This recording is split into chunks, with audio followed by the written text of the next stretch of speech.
درنو زده کوونکو ښه راغلاست. څنګه یاستئ؟ جوړ په خیر، تازه تکړه. صحیح شو. مننه کور ماباد. زه هم جوړ تازه یم او هیله ده چې تاسو هم جوړ یاستئ. یوازې قلم، کتابچه، کتاب به در سره وي، نور به کوم توکي او وسایل در سره نه وي. صحیح ده انشاءالله؟ بالکل همداسې ده. مننه. نو بیا هم هیله ده چې تاسو هم دغه کتاب د پښتو د دویم ټولګي کتاب تاسو سره وي او منظم ناست یاستئ. داسې نه چې یا څوک څښل کوي، څوک اوبه څښي، څوک بل شي او یا هم کتابونه در سره اضافه وي یا نور نه. یوازې همدغه د پښتو چې ما درته وویلې ستاسو د پښتو کتاب باید در سره وي او همدارنګه کتابچه، قلم، پنسل هم در سره وي. نور شیان باید نه وي چې ستاسو مزاحمت ونه کړي. صحیح ده؟ ښه. نو تیر درس کې موږ تاسو چې ویلي وو تاسو د یاد دي؟ آفرین. تاسو ماته ووایاستئ؟ د ځای ټولولو په هکله مو خبرې کړې وې او متن لوستلی وو. په هغه کې چې لیکل شوي وو؟ آفرین. لیکل شوي وو، چې ویل شوي وو، څوک به ماته ووایي؟ اوکې، سمه ده، همداسې ده. نو لیکل شوي وو چې سوسن سهار وخته پاڅېږي، خپل ځای څنګه کوي؟ ټولوي. دا یوه خبر کړې وه. بله چې وه؟ آفرین. لاسونه او مخ وینځي. آفرین. بل؟ آفرین. داسې ویلي وو چې هغه سهار ناری کوي. د چا سره کوي؟ د خپل مور او پلار سره کوي. او له دې نه مخکې غاښونه هم څنګه کوي؟ برس کوي. او بیا د مکتب یا د ښوونځي جامې اغوندي او چیرته ځي؟ ښوونځي ته ځي. صحیح شو. یا د خپل پلار او مور د هر چا سره چې وي به. نو اوس راځو ځینې تمرینونه چې په 11 مخ باندې شته ستاسو کتاب کې، په 11 مخ باندې. صحیح شو. دغه تمرینونه به موږ تاسو اول چې د زده کوونکي دي په ډلو وویشل شي او لاندې کلمې دي په تورو واړوي. راځئ ځینې کلمې دي موږ تاسو یې په تورو باندې اړوو. لکه ستاسو په کتاب کې چې اول شته احمد بیل بیل توری لیکل شوی دی. صحیح ځکه موږ زه چې دا یو توری یو هغه چې کومه دی کلمې چې کومې دي هغه د کومو تورو څخه جوړې شوي دي. صحیح ده؟ راځئ مثلا سوسن به څنګه موږ تاسو په تورو باندې اړوو. نو تاسو وګورئ چې له څه شي څخه جوړ شوی؟ سین، واو، بل سین او نون. نو د دې چې څخه جوړ شوی دی؟ له تورو څخه جوړ شوی چې دا توري سره یو ځای شوي او د سوسن نوم یې جوړ کړی. آفرین. راځو دوهم ته. سهار. سهار له کومو تورو څخه جوړ شوی؟ څو توري پکې دي؟ سین، ه، الف او دا هم ر. نو اول به چی شي؟ سین. آفرین. دوهم چې دی تاسو ماته ووایاستئ؟ ه. آفرین. بل چې شی دی؟ الف. دا وینئ تاسو؟ الف. صحیح ده. او اخر کې هم ر. نو کله چې موږ تاسو دغه څلور واړه توري سره یو ځای کو نو له دې نه به یوه کلمه چې جوړه شي؟ سهار به جوړ شي. صحیح شو.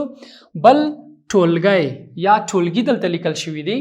نو ټولګي به څنګه کیږي؟ الف له څه شي نه جوړ شوی؟ یو ټ. آفرین. او بل واو. او همدارنګه بل لام. صحیح شو. بل ګاف دی. صحیح شو. او هم یا ده. نو چې څو توري شو؟ یو، دوه، درې، څلور، پنځه. پنځه توري شو ټولګی. صحیح شو. پنځه تورو څخه یو کلمه جوړه شوې چې ټولګی دی. ښه. راځو بل ته. بل چې شی دی؟ برس. څوک توري تاسو پکې وینئ؟ درې. صحیح شو. نو یو دا ده چې بې. آفرین. له بې نه وروسته تاسو چې وینئ؟ ر. آفرین. او بیا له ر نه وروسته زې. زې نه سین. صحیح شو. ځکه موږ په دې تورو کې خبرې کلمو کې خبرې کوو. برس.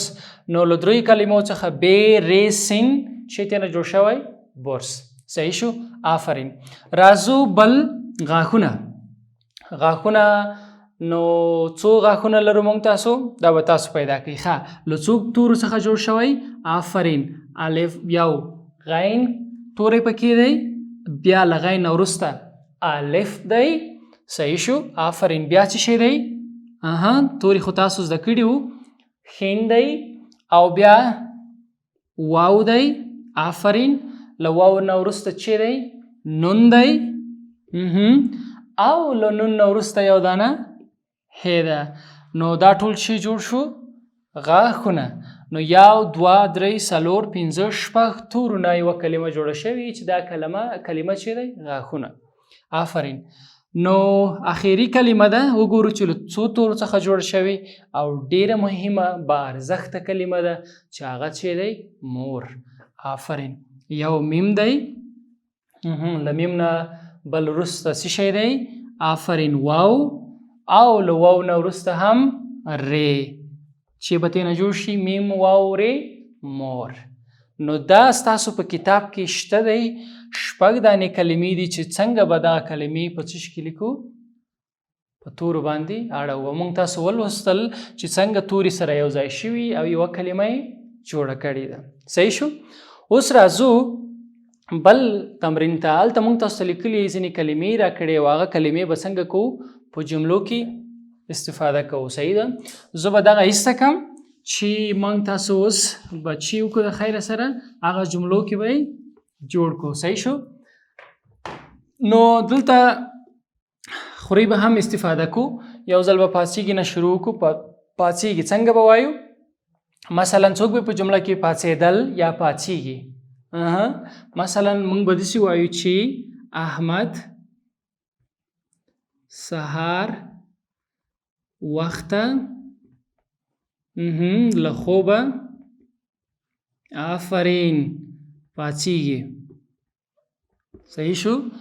اوس پاڅېږي سهار له خوبه وخته څنګه کېږي؟ پاڅېږي. وګورئ پاڅېږي مو څنګه په جمله کې استعمال کړو. نو احمد سهار وخته له خوبه پاڅېږي. آفرین. راځو ټولوي. ټولوي به څنګه په جمله کې استفاده کوو موږ تاسو یوه دانه ووایاستئ؟ ټولوي یا ټولول. صحیح شو؟ زمې ځای ټولوم. آفرین. داسې به شي زه مې هره ورځ کولی کې زه مې هره ورځ ځای څنګه کوم؟ ټولوم. صحیح شو؟ زه مې هره ورځ ځای څنګه کوم؟ ټولوم. نو زه مې هره ورځ ځای ټولوم یا ټولوي. صحیح شو؟ آفرین. او بل مینځي. صحیح شو؟ مینځل کله چې تاسو مخ مینځئ لاس مینځئ. صحیح شو؟ نو څنګه به وایئ؟ هغه. آفرین. هغه مخ مینځي. آفرین. هغه مخ مینځي. وګورئ مینځي ټولوم څنګه مو په جملو کې استعمال کړه. آفرین. ښه غاښونه برس کوي. دا کلمه ده چې ما راخیستې ده. نو تنه غاښونه یا کوي خپله کول. صحیح شو؟ تاسو یو شی کوئ نو څنګه به وایي؟ نو داسې به ووایو چې غاښونه برس کوي. ساده به ووایو زه غاښونه برس کوم. زه غاښونه برس کوم. زه غاښونه برس کوم. هغه غاښونه څنګه کوي؟ برس کوي. ښه سهار ناری. ناری به څوک په جمله کې استفاده کوي؟ څوک شته دی؟ آفرین. زه سهار ناری کوم. صحیح شو؟ یعنی معنا دا ده چې تاسو غواړئ چې سهار ناری څنګه کوي؟ وکړئ. نو څنګه زه کولی شم چې سهار ناری په یوه جمله کې استعمال کړم؟ صحیح شو؟ ښه بل اغوندې. اغوستل جامې اغوستل. آفرین. نو څنګه به وایي؟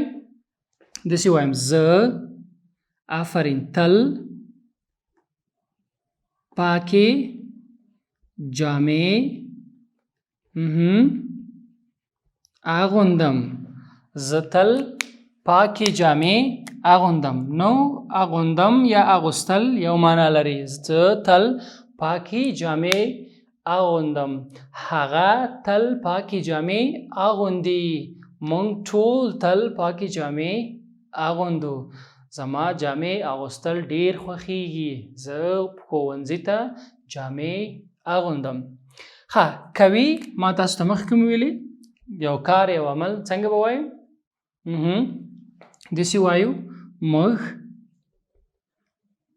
ښه موږ به نه وایو. وایو چې هغه مثلا هغه ستاسو ملګری وي. هغه لوبه کوي. صحیح شو؟ کوي بوخت دی. یعنی هغه په لوبې کولو سره چې دی بوخت دی. صحیح شو؟ ښه زی. نو زی به څوک په جمله کې استعمال کی؟ زی دوی صحیح شو ښوونځي ته ځي دوی ښوونځي ته ځي یعنی هغوی ښوونځي ته چی کیږي درومي روان دي هغوی ښوونځي ته روان دي همدلته موږ تاسو سره بل کلمه هم شته چې هغه چې ده خوري نو څنګه به وایو موږ